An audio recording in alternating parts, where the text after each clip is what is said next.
We at ERIC Tobago were delighted to welcome BP Trinidad and Tobago to visit our pilot oyster farm in Charlotteville, Tobago. Today, I will guide you through this video recap of BPTT's field visit and introduce you to some of the community members involved in this project. Our first stop was Flagstaff Hill, where our guests got a great view over the entire Manoa Bay and northeastern end of the UNESCO Man and the Biosphere Reserve.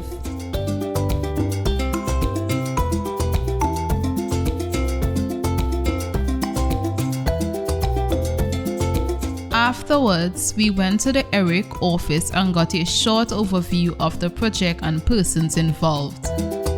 Now, let me introduce you to some of the oyster farmers.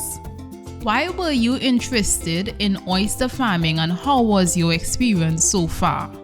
I got interested in the oyster project from doing other projects through to ERIC for the number of years that I've been working with them, and I mean the experience doing this was something new to me, so I just said let me go ahead and give it a try. So I kind of enjoy the experience of learning to grow the oysters as an oyster farmer.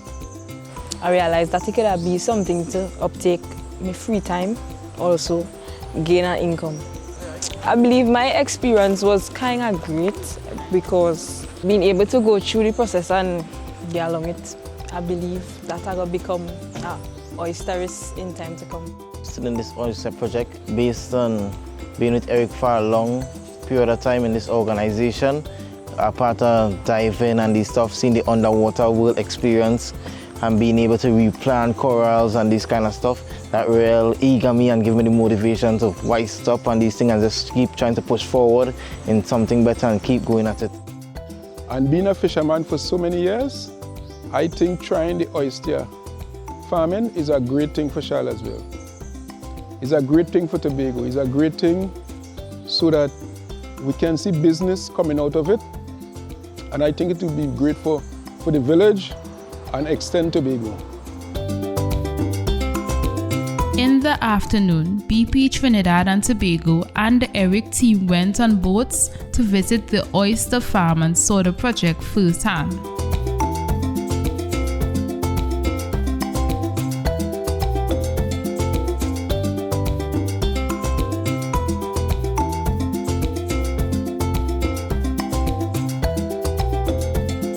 ERIC Tobago is thrilled to notice a high response rate to our social media posts, indicating that there is a significant demand in the local markets.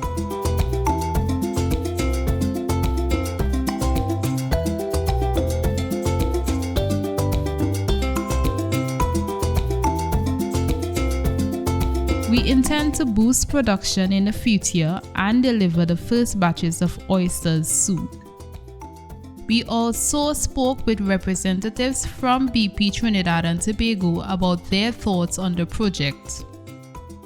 Why has BP Trinidad and Tobago been interested in investing in a sustainable blue economic mariculture project in the UNESCO Man and the Biosphere Reserve in Tobago? It's been really interesting actually to see the work that's been done here. And we're also as a company all about partnerships, so working together is also interesting. And just fairly recently we launched as a company a new sustainability frame, and this project, the ERIC project in Northern Tobago, fits very well with our aims in that regard. Why did you decide to fund such an innovative but at the same time risky project, and what do you see for the future of this project?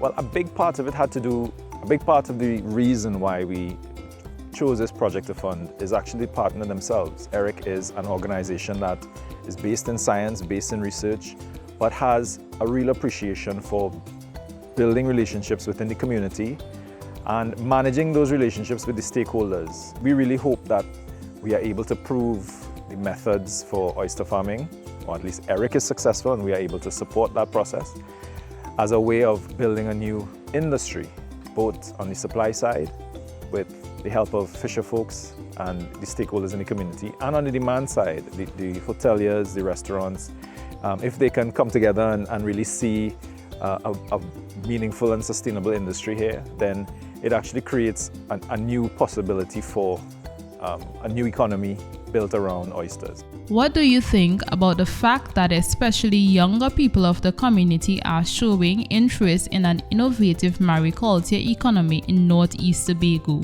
I think we need to bring younger people in. They have different ideas, they have a different familiarity with technology, and I just think the diversity of thought that you get when you mix the ages and also mix the genders, I think is great. And we've seen that here today. And of course, you know, a new source of employment or a potential new source of employment is really important. And the fact that that employment is sustainable, I think is particularly interesting. Finally, ERIC Tobago would like to thank BP Trinidad and Tobago for the funding of the project and their ongoing support, as well as the Department of Marine Resources and Fisheries and the Department of the Environment of the Tobago House of Assembly for their assistance. So far, great. Great. Just waiting time to eat. Thanks.